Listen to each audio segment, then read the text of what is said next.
सुदन गुरुङ गृहमन्त्रीले बिहानै उठेर एउटा फोटो पोस्ट गर्नुभएको छ।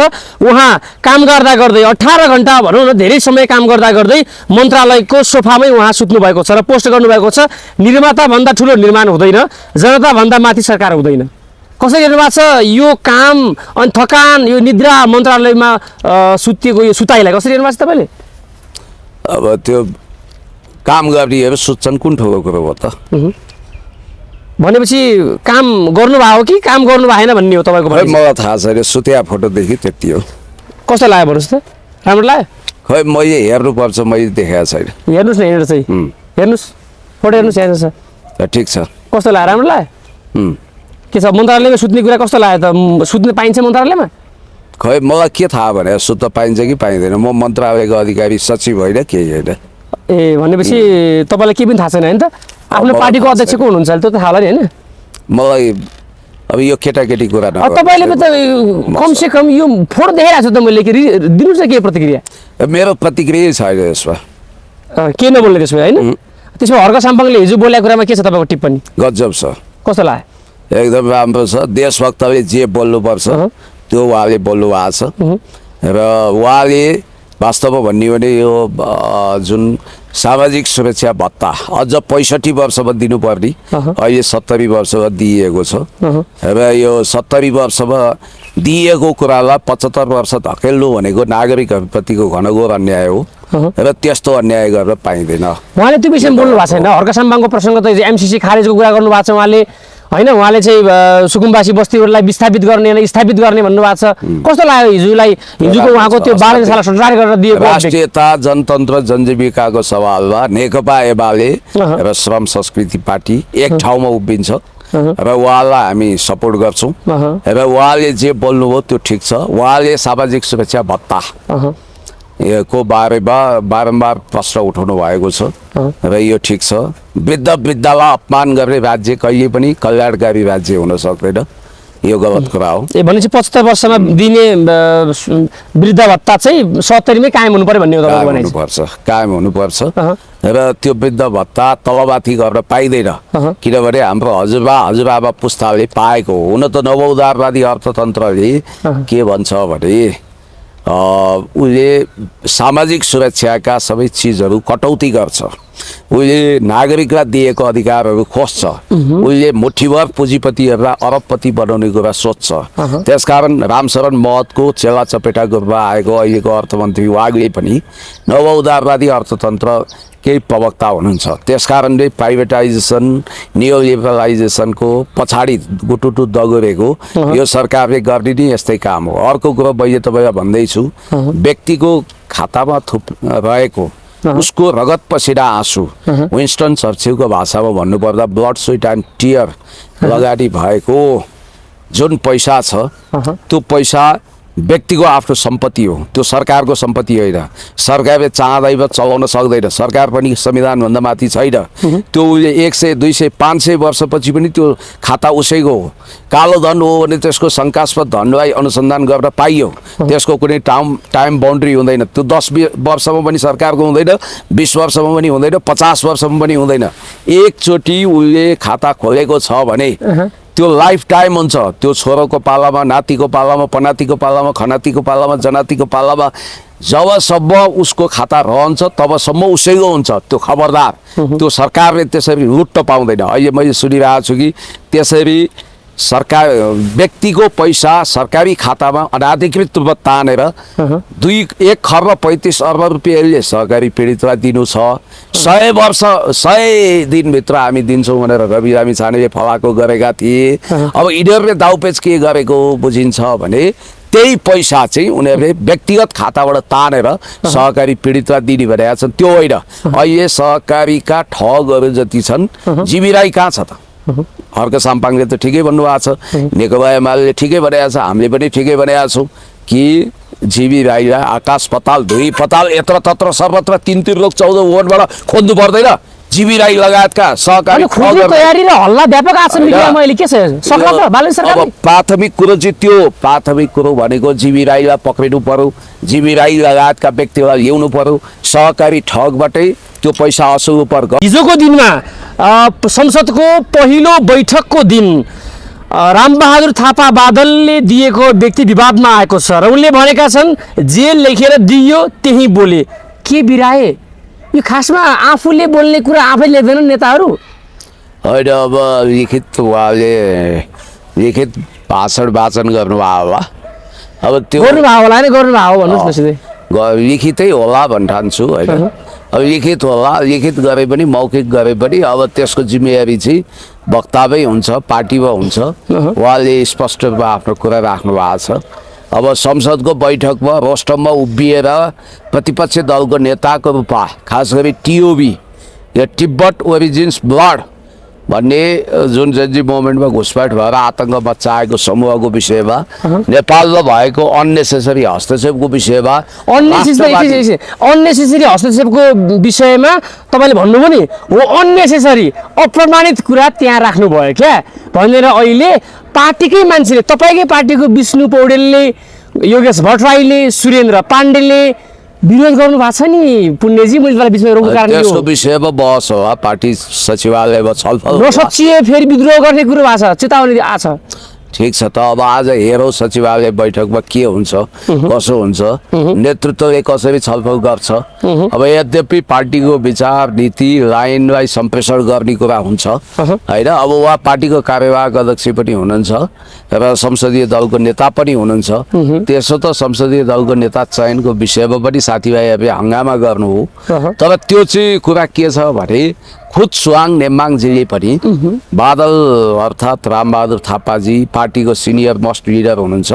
पार्टीले एउटा लोकतान्त्रिक विधिबाट अब संसदीय दलको नेता चुनेको हो, यसमा मेरो कुनै असहमति छैन भनिसकेपछि अरूलाई अब देख्नेको आँखा फुटे सुन्नेको सही भने जस्तो अरूलाई किन यसमा झमेला गर्नु पर्यो, किन लफडा गर्नु पर्यो, किन तनाव गर्नु पर्यो।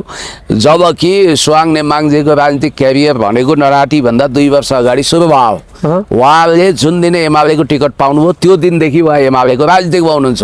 तर जनताले जेनजीले एमाले नचाहनेहरूले पनि सुवाङ नेमाङलाई मन पराएका छन् नि त। त्यो त संसद दलको नेता सुवाङ नेमाङ भइदिए हुन्थ्यो भन्ने मान्छेको चाहना थियो नि, तर एमालेलाई सुध्रिने मौका पटक पटक जनताले दिँदा पनि एमाले अझै सुध्रिएन भनेर विरोध भएको छ।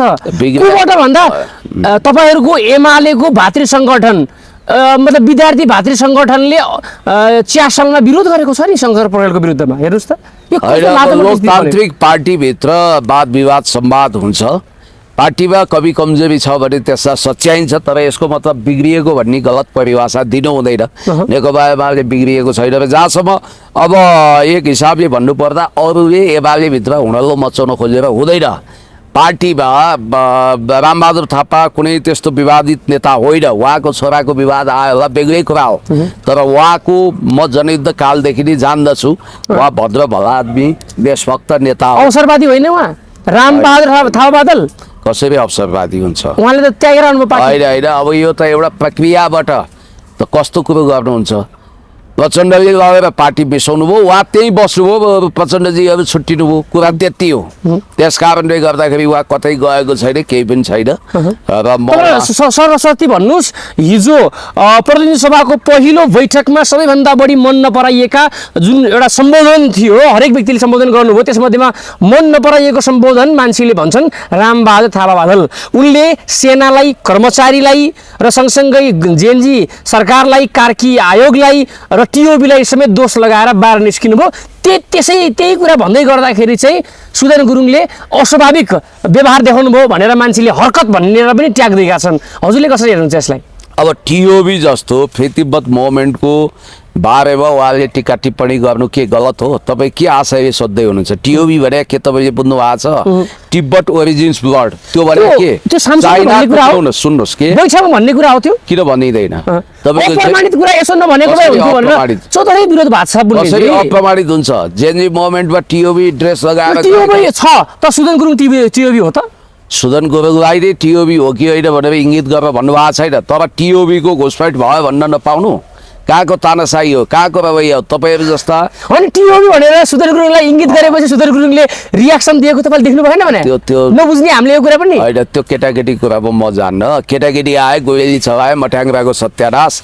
नेपालमा एक चीन नीति विरुद्ध जुन खेलबेल भएको छ, जसरी मित्र राष्ट्र चीन विरुद्ध अहिले चलखेल भएको छ, खास गरी यो जेनजी मोमेन्टमा घुसपैठ गरेदेखि र तिब्बत भन्ने कुनै छुट्टै सरकार छैन। टिओबी समूह नेपालमा खतरनाक ढङ्गले इन्ट्री गरेको छ। त्यो विषयमा उहाँले आफ्नो रायहरू राख्नुभयो। त्यसै गरी अब जेनजी मोमेन्टमा घुसपैठ भएका आपराधिक घटनाको विषयमा उहाँले आफ्नो कुराहरू राख्नुभयो। उहाँको अलोकप्रिय होइन, लोकप्रिय स्पिच हो, देशभक्त अनि स्पिच हो। जनताले भोट हालेको अपाङ्गता भएका व्यक्तिले लत्तर पत्तर गर्दै गर्दै गर्दै गएर मतदान केन्द्रमा गएर मत हालेको हामीले भिडियो पनि देख्यौँ। सप्रमाण छ हामीसँग यो कुरा। जनताले मत हालेको छ, खुद जनताले मत हालेको छ। तर कि सेनाले खनाइदियो मत भने जस्तो, कर्मचारी पनि मिले भने जस्तो उहाँले आरोप लगाउनु भएको छ। यो तपाईँकै पार्टीको मान्छेले विरोध गर्दै हुनुहुन्छ भने तपाईँ चाहिँ किन समर्थन गर्दै हुनुहुन्छ? पार्टीभित्र यो विषयमा बहस होला, छलफल होला। तपाईँलाई मन पऱ्यो भने ठ्याक्कै भन्नु पर्यो कि परेन? छलफल होला, बहस होला, सेनाले हालेको आज सचिवालयको बैठक होला। अब उहाँले बेनिफिट अफ डाउट दिनु हो, त्यसको जिम्मेवारी उहाँले लिनु पर्ला। तर एउटा कुरो के भने, जब मतदानको दिन भयो, 21 गतेको दिनको घटना म सम्झिन्छु। 21 गते बिहान 7 बजेदेखि 7, 8, 9, 10, 11, 12, 1, 2, 3 9 घन्टासम्म 56.5 लाख मत खस्छ। अर्थात् अब तपाईँको 60% भनिएको छ कुल मतदान, त्यसमा 30% भन्ने बित्तिकै त्यो 56.5 लाख भयो। 56.5 लाख बाँकी मत चाहिँ 2 घन्टाभित्र खस्छ। अनि त्यसपछि त्यति मात्रै होइन, अनेक खालका शङ्का गरिन सकिने ठाउँहरू छ। त्यस कारणले यी कुराहरू आफ्नो ठाउँमा छ, समीक्षा गरौँला। समीक्षामा खासै फाइदा पनि छैन। तपाईँले त यो यस्तो खालको अप्रमाणित कुराहरू गर्दै आएको त महिनौ भइसक्यो नि। होइन, मैले चुनावको नतिजा आइसकेपछि तपाईँले भन्नुभएको छ कि यति बजे यति मत खस्यो, बाँकी 2-3 घन्टामा यत्रो मत कसरी खस्यो भनेर तपाईँले यो अप्रमाणित कुरा गर्दै आउनु भएको छ। यो तपाईँले भनेको कुरालाई उद्धृत गर्दै हामी प्रमाण खोज्न र हामी निर्वाचन आयोग नेपालसँग पुग्न सकेनौँ। अब हामी प्रमाणित कुरा गरौँ न पुण्य सर। होइन, पुग्नुहोस्, त्यो दिनको वेबसाइट हेर्नुहोस् निर्वाचन आयोगको। मैले कसरी अप्रमाणित गराएको छु? झन् तपाईँको प्रामाणिक कुरो मैले गरिरहेको छु। निर्वाचन आयोगको सूचनामाथि नै टेकेको छु। उसैले दिएको सूचना हो। 3 बजेसम्म 56.5 लाख भयो, त्यसपछि बाँकी 30% 2 घन्टामा भयो भनेर 3 देखि 5 बजेभित्र भयो भनेर भनिरहेको छ। यो कसरी सम्भव भयो? त्यसो भए तपाईँको पार्टीको अध्यक्ष केपी शर्मा ओलीलाई भदौ 23 गते 24 गतेको घटनामा कार्की आयोगको प्रतिवेदनले सिफारिस गरे बमोजिम गिरफ्तारीमा पर्नुभयो र अदालतमा बन्दी प्रत्यक्षीकरणको रिट पनि पर्यो र कारण देखाउ आदेश आयो क्या। र अदालतले पनि थप 2 दिनको म्याद, 5 दिन प्लस 2 दिन 7, एक हप्ता भइसक्यो। उहाँ अहिले अस्पतालमा हुनुहुन्छ, तर उहाँ खासमा हिरासतको लागि मतलब पक्राउ पर्नु भएको थियो। हिरासतमा हुनुहुन्छ भनौँ न, एक किसिमले अस्पतालमै हुनुहुन्छ उपचारमा। अब अदालतले यदि निष्पक्ष रूपमा न्याय दिन्छ भन्ने कुरा तपाईँहरूले विश्वास गर्नुहुन्छ भनेदेखि अदालतले त छुटकारा दिएन त। अब तपाईँहरूले अब कानुन मान्दैन, अदालत मान्दैन भन्नुहुन्छ भनेदेखि तपाईँको तर के हो भन्नुहोस् त? मान्नु चाहिँ मान्नु न कानुन, अदालत मान्नु चाहिँ मान्नु न। अब मैले नभनेको कुरो मेरो मुखमा किन खोज्छु? मान्नु चाहिँ मान्नु, बताउनु। मैले के भनिरहेको छु भने, अदालतमा यो कोर्टको ट्रायल हुन्छ, मिडिया ट्रायल भएर हुँदैन यसमा। अब अहिले तत्काल उसले अब कारण देखाउ आदेश जारी गरेको छ। आदेश दिएको या नदिएको भन्ने होइन, फैसला दिएको छैन। फैसला चाहिँ आएन, मैले आदेश मात्रै भनेको छु। आदेश दिन्छ, अब अवश्य पनि देला। ढिलो चाँडो कहिले हुन्छ? अदालतलाई मान्ने कि नमान्ने? अदालतमा नमान्ने कसले भन्यो? नमान्ने भइदियो अब त अदालतबाट, सदनबाट, सडकबाट तीनवटै मोर्चाबाट सङ्घर्ष गर्ने भनेर तपाईँको पार्टीको सचिवले भन्नुभएको छ। महेश बस्नेतले, मैले प्रसङ्ग तपाईँको पार्टीको भनिसकेपछि पार्टीले सङ्घर्ष गरिहाल्छ नि।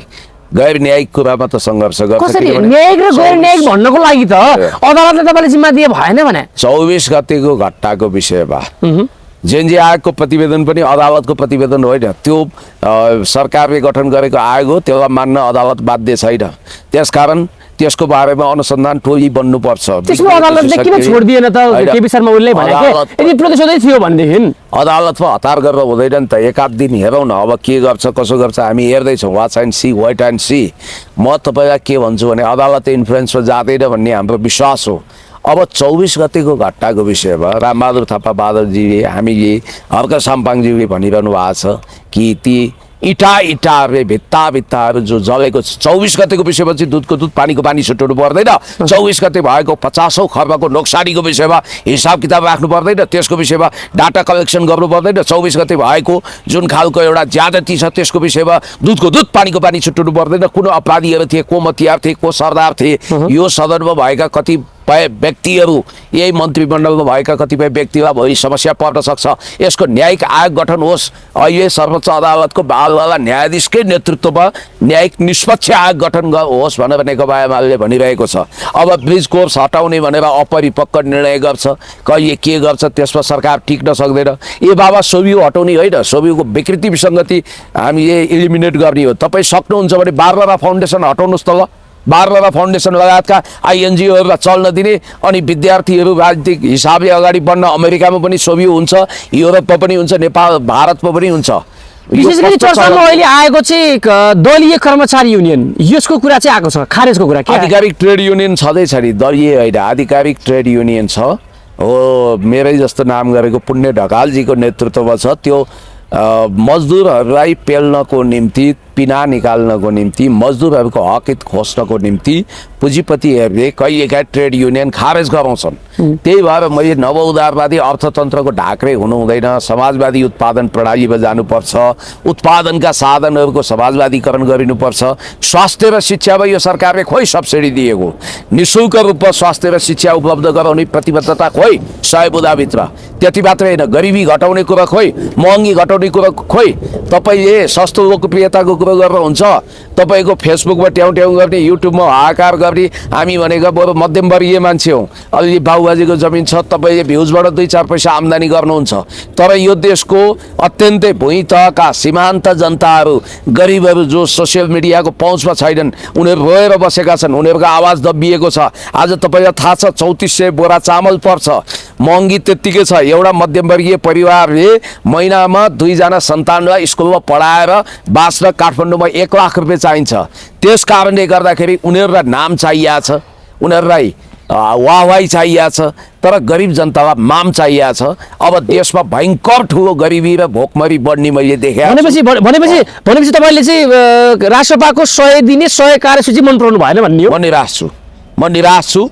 यो तपाईँको जोर थप्नुपर्छ भन्ने कुरा हो कि हटाउनुपर्छ भन्ने कुरा हो कि? बुझा हो, सही नै भएन क्या। जस्तो 100 मा अर्को 100 थप्नुपर्छ भन्ने कुरा हो कि? अहिले जेनजी मोमेन्ट पछि ठुला लगानीकर्ताहरू नेपाल खरानीमय हुन्छ भनेर डराएर आफ्नो लगानी झिकेर बाहिर गइसकेका छन्। हस्पिटालिटी, रियल इस्टेटमा आएको ठुल्ठुलो लगानीहरू फिर्ता भइसकेका छ।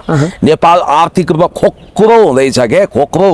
अब चीन जस्तो महान दाता मुलुकलाई केपी शर्मा ओलीज्यूले अब निकै रिजाएर अथवा खुसी पारेर नेपालमा लगानी भित्राइरहनु भएको थियो। अब यो जनताले बुझेनन्, हाहाकार गरिरहेका छन् हाउडे तरिकाले। अब यो सरकारको नीति नै तपाईँको चीनलाई चिनाउने छ, किनभने फ्री तिब्बतवाला अब हुन त यो अफवाह होइन भने दुर्गा प्रसादले भनिरहेछन्। 15औं दलाई लामा नेपालबाट घोषणा गर्ने गरी तयारी हुँदैछ र मकवानपुरमा चाहिँ 8 अरब बराबरको गुम्बा बन्दैछ भनेर उनी बोलिरहेछन्। होइन, तपाईँको अब नेपालबाट 14औं दलाई लामा 92-94 वर्षको भए, भारतीय धर्मशालामा छन्। अब औतारी 15औं दलाई लामा नेपालबाट घोषणा गर्ने कुरो नेपाललाई आन्तरिक मात्रै होइन बाह्य द्वन्द्वको भुमरीमा लान्छ। इरानले जसरी युद्धै नगरेको देशमा अमेरिकी एयरबेस भएकै हुनाले अट्याक गरेर नेपालमा स्टेट पार्टनरसिप प्रोग्राम एसपिपी वा सोफा यस्तै कुनै प्रोग्राम पास गरेर सम्झौता गरेर नेपाललाई अनन्त युद्धको सुरुङमा लान सक्ने खतरा छ। एमसिसीलाई नै मोडिफाई गरेर त्यसलाई कार्यान्वयनमा लाने, अमेरिकी सेना आउने बाटो खोल्ने भन्ने कुरो पनि सुनिन्छ। त्यसकारण त्यसले के होला, भोलि चीनले थ्रेट महसुस गर्यो भने विश्वको 2 सुपर पावर नेपालमा टक्राउँदा साँडेको जुदाई बाछाको मिचाइ हुँदैन। त्यसकारण मिडिया स्वतन्त्रता पनि लिमिट गर्ने, अभिव्यक्ति स्वतन्त्रतामा बन्देज लगाउने, हाहाकार गर्ने, यसरी हुँदैन। हामी दलहरूले पनि अहङ्कार भए, हाम्रो कमजोरी भए सच्याउनुपर्छ, हामी रूपान्तरित हुनुपर्छ, हामी देश जनता विकास समृद्धिको निम्ति अगाडि बढ्नुपर्छ। खबरदार राष्ट्रघाती सन्धि सम्झौता गर्न पाइँदैन। हामी यस्तै त हो नि, ब्रो टाइपको, न पढेको छ न लेखेको छ त्यो टाइपका मान्छेहरू, न अनुभव छ, न ज्ञान छ, न क्षमता छ, न प्रतिभा छ। अब सिधै तपाईँको विभिन्न किसिमका गतिविधिहरूमा जोडिएका मान्छेलाई सलाम गर्नुपर्दा कतिसम्म पीडा भएको होला। मलाई एकजना डिआइजीबाट रिटायर भएको व्यक्तिले भन्नुहुन्थ्यो, पुण्यजी तपाईँहरू जस्तो मान्छे पो गृहमन्त्री प्रधानमन्त्री बन्नुपर्ने, हेर्नु त कस्तो मान्छे, धन्न मेरो रिटायरमेन्ट चाँडै भएछ, सलाम गर्नु परेन भनेर भनिरहनु भएको छ।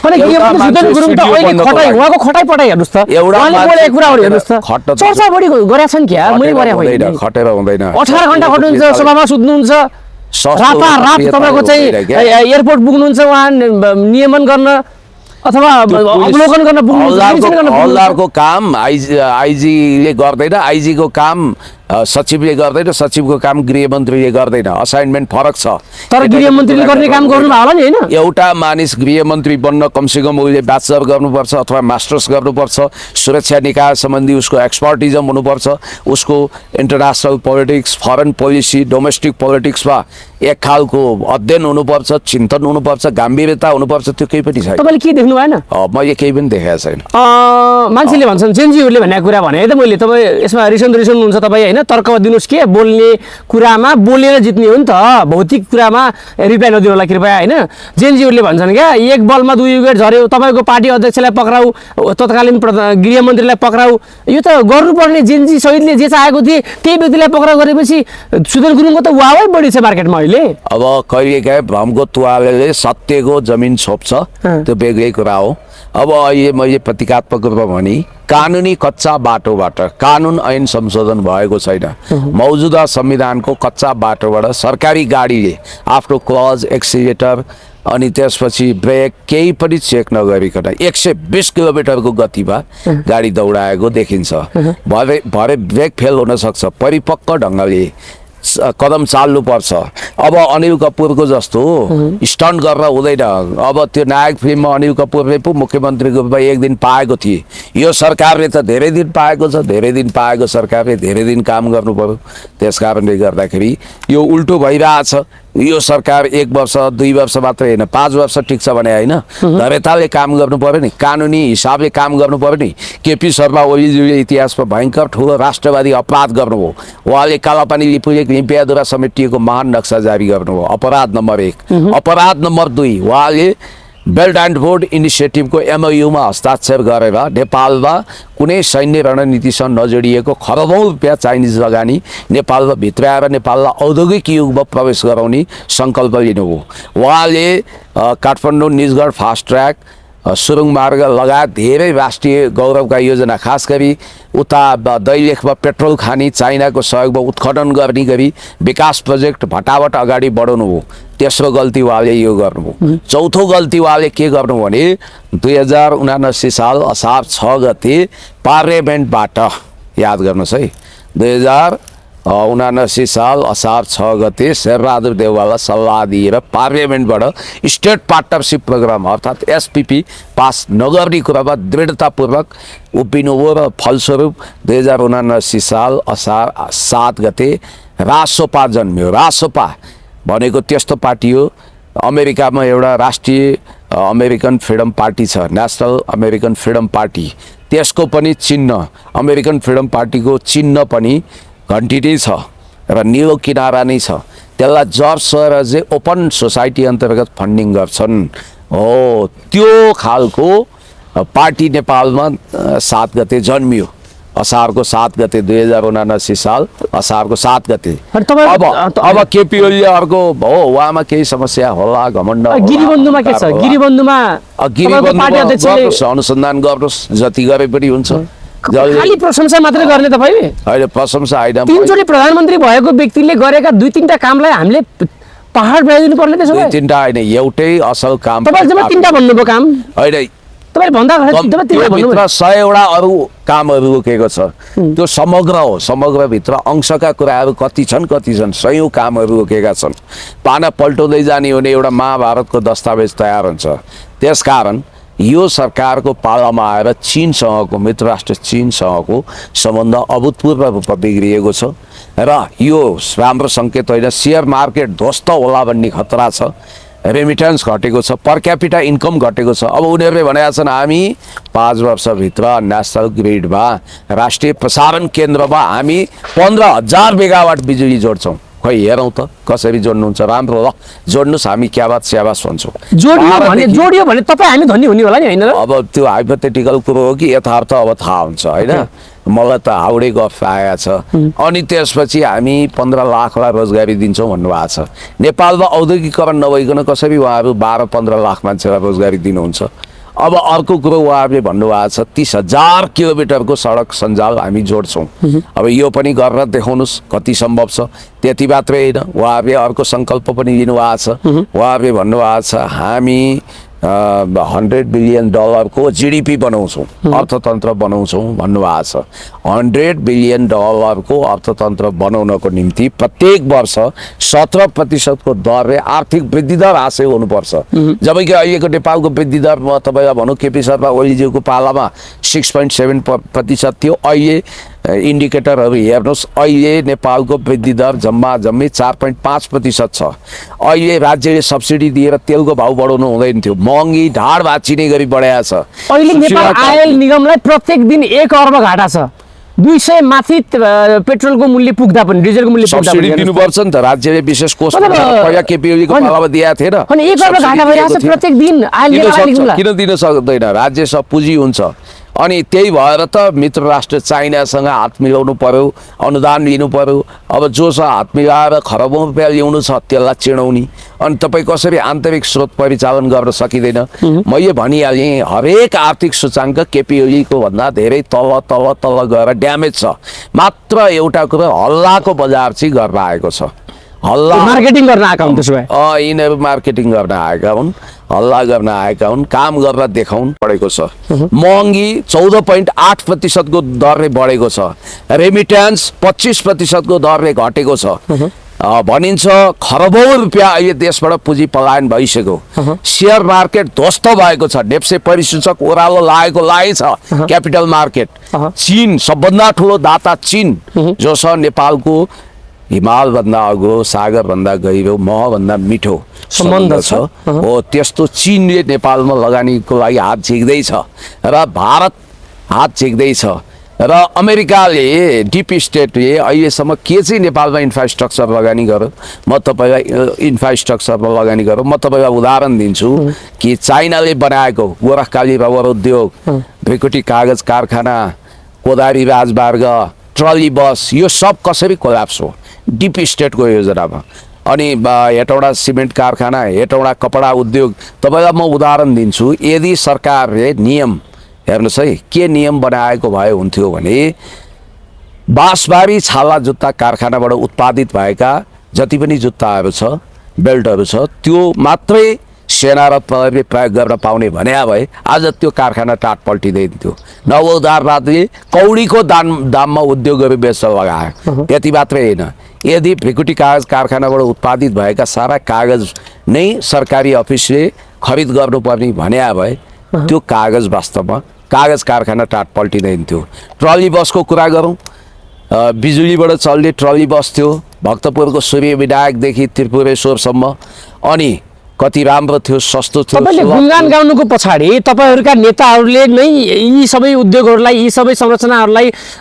ध्वस्त पारे भन्ने आरोप लागिरहेको छ तपाईले भन्नु पर्दैन नेपाली कांग्रेसले गरेर अहिलेको सरकारले पुनर्स्थापना गर्ने छाटकाट ल्याएन भन्ने गुनासो अब ट्रली बस ल्याएन भन्नुहुन्छ तपाई गोर्खाली टायर उद्योगलाई फेरि सञ्चालनमा ल्याउने हल्ला पनि व्यापक देखिन्छ बाले सरकारले साझा बसलाई उलेर ट्रली समाप्त पारियो फेरि त्यो ट्रली चल्ला भनेर चीनको लगानीका जति पनि परियोजना छ त्यो खतम बनाइयो ट्रली चल्ला भनेर त्यसका लट्ठाहरू नि झिक्दिने गरी बाटो विस्तार गरियो त्यसको पोलहरू नि उखाल्ने गरी भन्नाले भारतले अब चीनको सिको गरेर ठाउँ ठाउँमा पुलहरू सडकहरू बनाएको थियो अहिले एम्बुलेन्स दिएको थियो त्यो पनि अहिले ठप्प भएको छ जापानले त्यति ठुला इन्फ्रास्ट्रक्चर जस्तो कोटेश्वरदेखि उता भक्तपुरसम्मको सडक बनाइदिएको थियो चीनले यो बाहिरी चक्रपथ भित्री चक्रपथ यो सबै निर्माणमा सहयोग गरेको छ भन्नासाथ आज त्यत्रो दाता चीन जसले खरबौँ रुपियाँ विश्वमा लगानी गरेको छ। चिनिया महामहिम राष्ट्रपति सी जिनपिङले नेपाललाई एउटा भेटरान मित्र मानेर सहयोग गर्नुभएको छ। अमेरिकाले केमा लगानी गरौँ? पहिला पिस क्रप्स अथवा पिस कोर भन्ने थियो, त्यसले इन्फ्रास्ट्रक्चरमा लगानी गर्दैन थियो। यस्तै भाते गोष्ठी गर्ने आइएनजिओ एनजिओमा गर्थ्यो भन्ने बित्तिकै नेपालको अर्थतन्त्र लगभग टाट पल्टिएको छ। आन्तरिक स्रोत परिचालन गर्न सक्ने अवस्था छैन। रेमिटेन्सको अवस्था यस्तो छ। हो त्यही विषम परिस्थितिमा अहिलेको अर्थमन्त्रीलाई त सबैले विज्ञ अनुभवी अर्थमन्त्रीको रूपमा लिएका छन्। तपाईँले भन्नुहुन्छ नव उदारवादी अर्थमन्त्री, ती व्यक्तिले के यो विस्थितिलाई ट्याकल गर्न सक्ला नि त? के देख्नुहुन्छ लक्षण तपाईँले? म चाहिँ त्यस्तो लक्षण देख्दिनँ, किनभने काशी जाने कुत्तीको बाटो। उहाँ नव उदारवादी हो, उहाँ कर्पोरेट क्यापिटलिजममा विश्वास गर्नुहुन्छ, उहाँले समाजवादी उत्पादन प्रणालीमा विश्वास गर्नुहुन्न। उहाँ अब टाइसुट लगाउने सुकियो मुकियो होला, तर उहाँलाई राष्ट्रियताको विषयमा चिन्ता र चिन्तन छैन। अब कोही मन्त्री मन्त्रालयमा ढसमस सुत्यो भन्दैमा त्यसले चमत्कार गर्दैन। हेर्नुहोस्, आज प्रहरी प्रशासन राज्य प्रशासन लज्जित भएको छ। अगो सागरभन्दा गहिरो महभन्दा मिठो छ र नेपालमा बिआरआई अन्तर्गत अरबौँ खरबौँको लगानी आउने गरी एमओयूमा हस्ताक्षर पनि भएको छ। यी सब तमाम कुराको बावजुद आज जे चलखेल भएको छ, जे ढङ्गले जस्तो हुँदै नभएको अस्तित्वमै नभएको निर्वासित चिनिया सरकार जो अहिले दिल्लीको धर्मशालाबाट चल्छ, त्यो कथित नक्कली सरकारले दिएको शुभकामनालाई जसरी सिङ्गापुरको लिक्वान युको उत्तराधिकारी सरकारले नो थ्याङ्क्स भन्यो, हामीलाई तपाईँको शुभकामना चाहिँदैन किनभने तपाईँ सरकारै होइन, एउटा चाइना मात्रै सरकार हो, तपाईँ सरकार होइन भनेर उसलाई खारेज गरौँ। तर बालेन शाहको सरकारले त्यसलाई किन खारेज गर्न सकेन? त्यो लभ लेटरलाई किन अस्वीकार गर्न सकेन? त्यति मात्रै होइन, म तपाईँलाई अर्को तथ्य दिन्छु कि बलुचिस्तानको विद्रोही भनेर पाकिस्तान टुक्राउन चलखेल गरिरहेको बलुच पृथकतावादीहरूले दिएको शुभकामनालाई पनि ग्रहण गर्नु हुँदैन थियो, त्यसलाई पनि आउटराइट रिजेक्ट गर्नु पर्थ्यो, खारेज गर्नु पर्थ्यो। तर यो सरकारले गरेन, किनभने त्यही बलुचिस्तानको पृथकतावादीहरूले दिएको शुभकामनालाई कर्नल गद्दाफी हटाइसकेपछि लिबियामा आएको सरकारले मान्यता दिएको थिएन। तर यहाँ मान्यता दिएको छ भन्नाले एक चीन नीति विरुद्ध हामी जानै हुँदैन। र झापाको कमल गाउँपालिकामा करिब करिब 2100 बिघा जमिनमा चाइनाले विशेष औद्योगिक पार्क सेज निर्माण गर्दै थियो। त्यो 2100 बिघा जमिन करिब करिब किन्ने प्रक्रिया सिद्धिएको थियो। तर हामीले यदि त्यो केपी ओलीले त्यसको एमओयूमा साङ्घाई कोअपरेसन अर्गनाइजेसनको ग्लोबल समिटमा चाइनामा गएर हस्ताक्षर पनि गर्नुभयो, यदि कल्पना गर्नुहोस् कि त्यो आउँथ्यो 100% आउँथ्यो, अहिले पनि सम्भावना छ। तर बालेन शाहले त्यहाँ चिल्ड्रेन पार्क बनाउने भनेर भन्नुभएको छ। त्यो लगानी खरबौँको लगानी नेपालमा आउँदा सैकडौँ उद्योगहरू स्थापित हुन सक्थ्यो, लाखौँले रोजगारी पाउन सक्थे। 30 वर्षपछि त्यो नेपाललाई नै उसले फिर्ता गर्थ्यो भन्ने बित्तिकै हामीले त्यो औद्योगिक पार्क बनाउने कि चिल्ड्रेन पार्क र डेटिङ पार्क बनाउने? अब बालेन शाहको प्रतिबद्धता पत्रमा त डेटिङ पार्क र चिल्ड्रेन पार्कको कुरा छ भन्नाले अर्को कुरो के छ भने तपाईँको वृद्ध वृद्धाहरू हजुरबा पुस्ताले औषधि खाने, थोरै डेरा भाडा तिर्ने, 4000 रुपियाँ सामाजिक सुरक्षा भत्ताको रूपमा वृद्ध भत्ता दिएको थियो। नेपालीहरूको औसत आयु 71 वर्ष हो, तर यो सरकारले 75 वर्षको मात्रै वृद्ध मानेर वृद्ध भत्ता दिने घोषणा गरेको छ। यो आफैमा एउटा गलत कदम हो, खबरदार यसो गर्न पाइँदैन, यो फिर्ता हुनुपर्छ। अर्को डेन्जर कुरो के छ भने मलाई एकजना जापान बस्ने महानुभावले फोन गरेर के भन्नुभयो भने पुण्यजी हामी त ठहरै भयौँ, हामीले रासोपालाई भोट हाल्न नेपाल आयौँ, तर रासोपाले यस्तो गलत नीति ल्याउँदैछ। 100 बुँदे कार्यक्रममा के छ भने 10 वर्षसम्म फ्रिज भएको कारोबार नभएको बैंक खातामा रहेको रकम सरकारले आफ्नो स्वामित्वमा लिन सक्छ।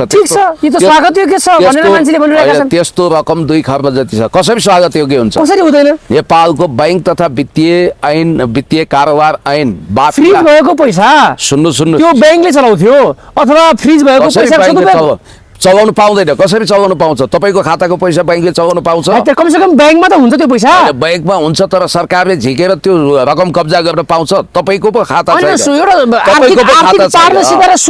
पारदर्शिताको कुरो, मान्छेको 2 खरब रुपियाँ त्यसरी जम्मा भएको छ, पारदर्शिता नभएको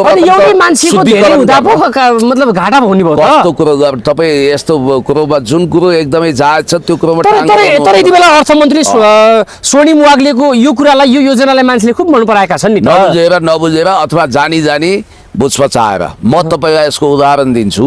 बैंक तथा वित्तीय कारोबार ऐन माफियाले के भन्छ भने 20 वर्षसम्म कारोबार नभएको चल्ती बचत र मुद्दती खाताका रकमहरूको 35 दिने सूचना जारी गरिसकेपछि गोरखापत्र वा सरकारी सञ्चार माध्यममा 35 दिने सूचना दिएर पनि कोही क्लेम गर्न आएन भने राष्ट्र बैंकले त्यसलाई चलाउन सक्छ र उपयुक्त समयमा त्यसको भुक्तानी फिर्ता दिन पनि सक्छ। दाबी विरोध भयो भने तपाईँलाई यो मन परेन? नियम छ, यो अन्याय हो, जनतामाथि अन्याय भयो। हतार नगर्न, त्यो नियमको बावजुद त्यसलाई त हामीले विरोध गरेका थियौँ, त्यो अन्यायपूर्ण हो। ए बाबा, तपाईँको बैंक खाता मानौ तपाईँले खोल्नुभयो, तपाईँकै उदाहरण दिन्छु, तपाईँले जग्गा बेच्नुभयो, रगत पसिना आँसु सञ्चित गर्नुभयो, त्यो रकम तपाईँले 20 लाख रुपियाँ तपाईँको थियो।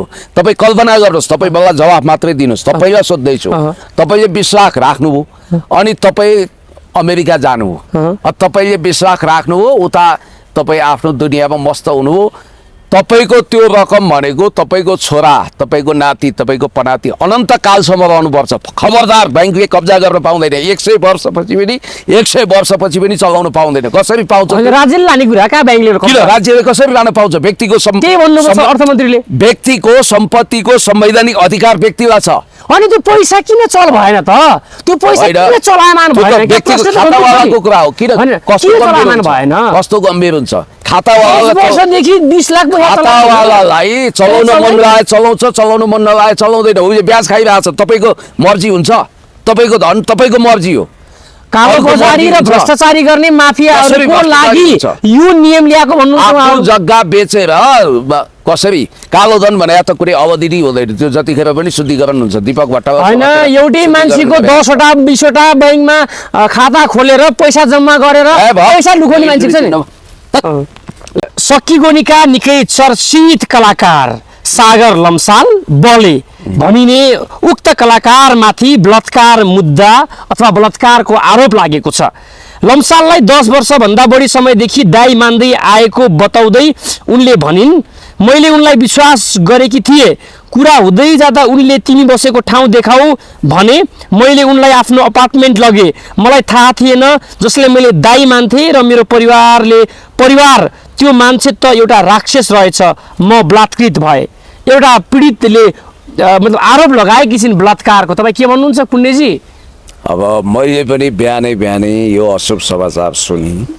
वास्तवमा यो निकै दुःखद कुरा हो र यो एकजना युवती अब कलाकार सागर लम्साल बले विरुद्ध बलात्कारको आरोप सार्वजनिक भएको छ। अलिकति तपाईँले पढ्नुभयो, म थप पढेर सुनाउँछु।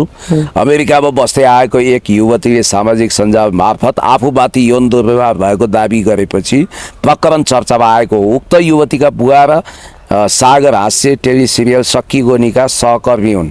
उनका बुवा नेपाली चलचित्र क्षेत्रका चिरपरिचित नाम हुन्। उनले लेखेकी छिन्, 1 वर्ष अगाडिको कुरा हो। म अमेरिका आएको केही समय भएको थियो र म सानैदेखि डिप्रेसन र एन्जाइटीसँग सङ्घर्ष गरिरहेको र घरबाट टाढै एक्लै अपरिचित ठाउँमा हुँदा निकै अप्ठ्यारो अवस्थाबाट गुज्रिरहेको थिएँ। मेरो मानसिक स्वास्थ्यको कारण म अस्पतालमा भर्ना हुनु पर्यो। सायद वर्षौँदेखि आफैसँग लड्दै मेरो दिमाग र मनले हार मानेको थियो। अस्पतालले डिस्चार्ज भएपछि अलि प्रयास गरेँ, राम्रो दिन आउला भन्ने आशा थियो। त्यही क्रममा नेपालमा केही अङ्कलहरू आउनुभएको थियो। उहाँहरू हाम्रो परिवारसँग वर्षौँदेखि परिचित हुनुहुन्थ्यो। मैले कसैलाई मैले दाइ भन्थे, कसैलाई अङ्कल। यस्तो गाह्रो समयमा आफन्त जस्तै मान्छे भेट्दा राम्रो होला भन्ने हिसाबले मैले भेटेँ। ऊर्जा थिएन, औषधिमा थिएर अत्यन्तै एक्लो महसुस गरेँ। तैपनि अपरिचित सहरमा आफन्त जस्तो मान्छे भेट्दा सान्त्वना मिल्ला भन्ने लाग्यो। भेट्ट जाँदा एकजना अङ्कललाई भेट्ट पाइएन, तर जसलाई मैले दाइ भन्थेँ उहाँसँग भेट भयो। कुराकानीकै क्रममा तिमी बसेको ठाउँ हेरौँ न भन्नुभयो। मैले विश्वास गरेर उहाँलाई आफ्नो अपार्टमेन्ट देखाएँ। त्यहाँ बसेर कुरा गर्दा मेरो स्वास्थ्यको कुरा निस्क्यो। मैले आफ्नो पीडा रोइरहँदै सुनाएँ, तर जसलाई मैले दाइ मानेको थिएँ उहाँ नै राक्षस हुनुहुन्थ्यो भन्ने मलाई थाहा थिएन। मलाई विश्वास ममाथि बलात्कार भयो। जति आशा थियो, जति शक्ति बाँकी थियो सबै समाप्त भयो। म चिच्याउन चाहन्थेँ, परिवारलाई भन्न चाहन्थेँ, तर त्यस्तो अवस्थामा पनि केही भने परिवार टुट्छ भन्ने डर लाग्यो। सरी बाबा, अहिले भन्नु परेको छ। म तपाईँलाई भन्न सक्दिनँ। तपाईँ नजिक हुनुहुन्थ्यो भने सायद तपाईँको अँगालोमा रहेर लड्न सक्थेँ, तर धेरै टाढा थिएँ। म कसैलाई भन्न सकिनँ, आफैलाई घिन लाग्यो। वर्षौँदेखि चलेको सङ्घर्षले मेरो आत्मा शरीर र मन सबै हारिसके, मर्न पनि सकिनँ परिवारको माया सम्झेर। तर यो पीडाले हरेक दिन मलाई खाइरहेको छ, सास फेर्न गाह्रो भएको छ, खान सक्दिनँ, आफूलाई जीवित लास जस्तो लाग्छ। र त्यो राक्षस भने आफ्नो घर फर्किएर सामान्य जीवन बिताइरहेको छ। आज केही साहस आयो र लेखेँ। मलाई थाहा छ न्याय पाउँदिनँ होला र लड्ने हिम्मत पनि छैन, तर जसले मलाई त्यस्तो गरौँ उसले परिणाम भोग्नुपर्छ। भविष्यमा अरू कसैलाई यस्तो हुनु हुँदैन। मेरो सम्पूर्ण परिवारसँग माफी चाहन्छु। सायद तपाईँहरू मसँग निराश हुनुहुन्छ होला, तर सधैँ निराश पारिरहने म एउटा असफल व्यक्ति हुँ। अन्त्यमा एउटा प्रश्न, कसैको जीवन बर्बाद गरेर बाँच्दा कस्तो हुन्छ? सागर लम्साल छेत्री भनेर यसरी ती बहिनीले भन्नुभएको छ। अब यहाँ उहाँको नाम चाहिँ अलिकति हामीले छायामा गोप्य राखेका छौँ। तर जे होस्, भर्खरै अस्ति भर्खर कतातिर विवाहबारीमा बाँधिएका सागर लम्साल बले हेर्दा शालीन भद्र कलाकार मानिन्थे। कसरी यदि यो घटना हो भने साँच्चै यो आपत्तिजनक हो। त्यही बेलामा प्रमाणसहित उनले हुजुरबाजुर गर्नु पर्थ्यो, तर अहिले ढिलो भए पनि उनले यो कुरा ल्याएकी छिन्। अब यसको सत्यापन पुष्टि हुनुपर्छ। यो यदि सही आरोप हो भने, यो झुटो आरोप होइन, यो गलत आरोप होइन भने सागर लम्साल माथि उनले केस गर्नुपर्छ, नेपाल आउनुपर्छ, अथवा आफ्नो वारिसे मार्फत केस गर्नुपर्छ। दुधको दुध पानीको पानी छुट्टिनुपर्छ। कलाकारिताको आडमा कुनै पनि चेलीहरूलाई गिद्ध उच्चे जस्तो, त्यो पनि आफ्नो छोरी भतिजी उमेरको बहिनी उमेरको चेलीलाई यसो गर्न पाइँदैन। यो गम्भीर ज्यादती हो भन्दै यो घटनाको म कठोर शब्दमा निन्दा भर्सना गर्छु। होइन, कलाकार भनेका त समाजका ऐना हुन्छन्। ऐनालाई यस्तो आरोप लाग्नु अथवा यस्तो क्रियाकलाप गरेको रहेछ भनेदेखि के बुझ्ने? हामीले समाजमा कलाकारले के दिन खोजिरहेछन् यो सन्देश भन्नु? होइन, यो त गलत भयो। यदि यो कुरा सत्य हो भने, अब सत्य हो होइन उनीहरूलाई थाहा होला, सत्य नभए किन लेखिन् भन्ने कुरा पनि आएको छ। अब कतिपयले चाहिँ झुटो आरोप हो कि भनेर पनि शङ्काको सुविधा लिएका छन्। पहिलो कुरो त यसको सत्यापन पुष्टि होस्। अब बलेले यो विषयमा बोल्नु पर्यो। सागर लम्सालले के उनले कुनै विज्ञप्ति दिए? के उनले स्टेटमेन्ट दिए? उनले स्ट्याटस देखे? मौनम स्वीकृति लक्षणम, अर्थात् नबोल्दा पनि स्वीकार गरे जस्तो हुन्छ। त्यस कारणले यो विषयलाई मौनताका साथ पचाउन भन्दा पनि जे हो दुधको दुध पानीको पानी छुट्टिने गरी 5 पाण्डवबाट पनि उहाँलाई निकालियो भर्खरै मात्र यो समाचार आएपछि।